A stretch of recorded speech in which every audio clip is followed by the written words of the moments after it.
So just recently I bought Gaston Leroux's famous classic, The Phantom of the Opera, and I'm barely halfway through the book and I realized, wow, this is way different from the musical.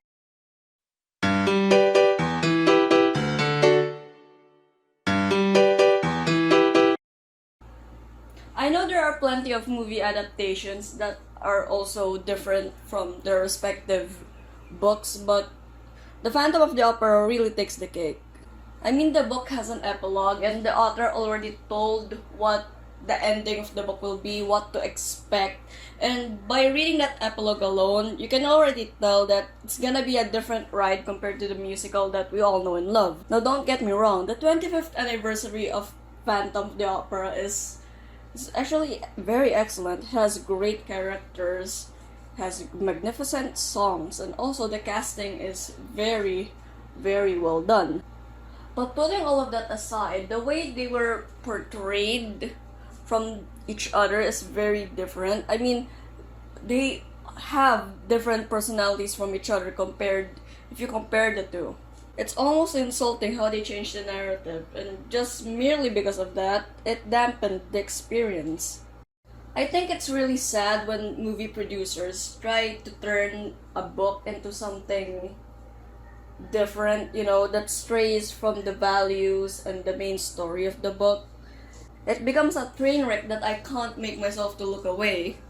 And it also gives the readers and the movie watchers a bad experience altogether. I mean, how cool would it be if they unite together, like to bash the movie on how crappy sometimes the cinematography is, or how the plot doesn't, connect to each other. I think it would be really cool if the producers just leave the plot as it is and add some major key points or even minor key points just to make the story even more colorful or meaningful and not just alter the plot altogether. Because, let's be honest, no one wants to ruin a perfectly good book. I think one of the most memorable bad adaptations is the Harry Potter series. I mean, personally, I haven't watched nor read this book and also the movies, but I can already tell how bad it is based from the reactions online and how they are so furious on the changes in the book. Like, the personalities of the characters are altered. Also, some of the most memorable parts of the book were ignored altogether, and also probably the most sacrilegious part is that they change the Quidditch. I mean, you can't. It's already written in the book. Why would you change it? It's probably the easiest to implement. Come on. You're making it harder for yourselves and also for us. But I want you also to remember that there are some movies that are needed to be changed. Like, for example, the classic Disney movies, The Princesses, Cinderella, for example. The story ended in a gruesome way, and I'm sure that Disney doesn't want that, and because of its target demographic, they have to change it, of course. I'm pretty sure little children don't want to see bloodshed in a movie, right? I don't know. I don't know what kids want these days. Comment below if you know. Okay, so let's go back to Phantom of the Opera. Like, the key differences in the book is, first of all, their personalities. Like, in the musical, Eric was a good man. A man who likes Christine so much that he's willing to do anything. Now, take that personality and put it in the extremes. That's book Eric. Now, despite being an angel in the musical, Raoul is actually kind of a jerk because, he's nobility and all, and he has a superiority complex sometimes. And he also loves Christine, so there's the turning point. That's like one of the main climaxes in the book. Is that Raoul and Eric must fight. Well, they didn't really fight, but Eric abducted Christine and Raoul has to save her because Christine doesn't love Eric. despite wearing his ring.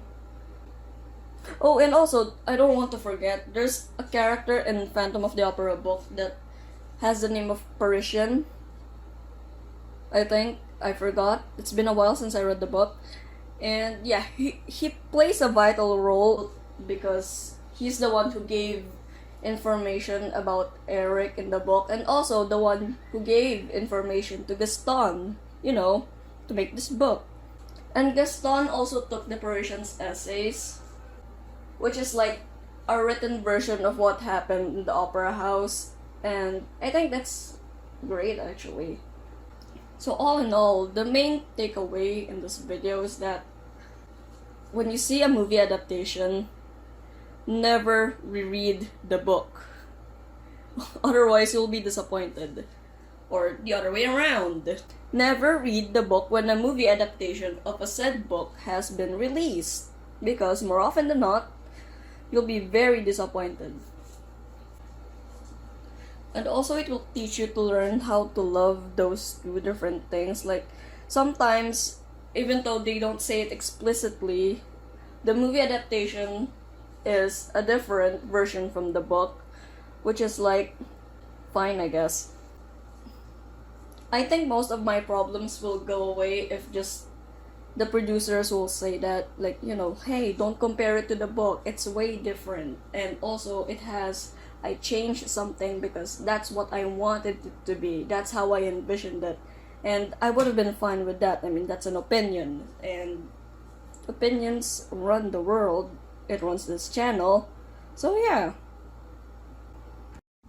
Oh, and also The School for Good and Evil are getting a Netflix adaptation. So I'm excited for that. Summon Chain Nanny is the one being the director for it. So I hope it turns out well compared to others that I've mentioned in this video before.